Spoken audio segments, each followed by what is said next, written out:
அதாவது சிலர்லாம் பேசும்போது பார்த்தீங்கன்னா, "ஏங்க நான் யாருன்னு உங்களுக்கு தெரியாது. ஆனா நான் யாருன்னு எனக்கு நல்லா தெரியும்" அப்படிம்பாங்க. ஆஹா! இன்னைக்கு என்ன சொல்ல வாரான்னு தெரியலையே! அதாவது அவங்க சிம்பாலிக்கா என்ன சொல்ல வாராங்கன்னா, "நாங்கலாம் வாழ்க்கையில நெறைய பட்டாச்சுங்க. நெறைய பார்த்தாச்சுங்க.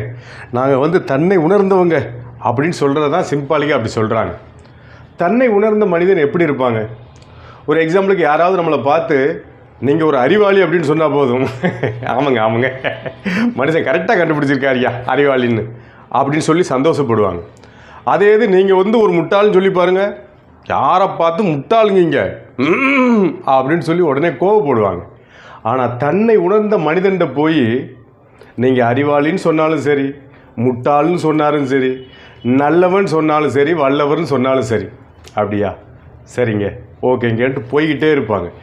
தன்னை உணர்ந்த மனிதனை நீங்கள் புகழ்ந்து பேசி முட்டாளாக்கவும் முடியாது, கோபத்தை தூண்டி அவங்கள பிரச்சனையில் இழுத்து விடவும் முடியாது. அவங்க எப்பொழுதுமே தெளிவாக இருப்பாங்க. அவங்க தான் தன்னை உணர்ந்தவங்க. மீண்டும் சந்திப்போம்.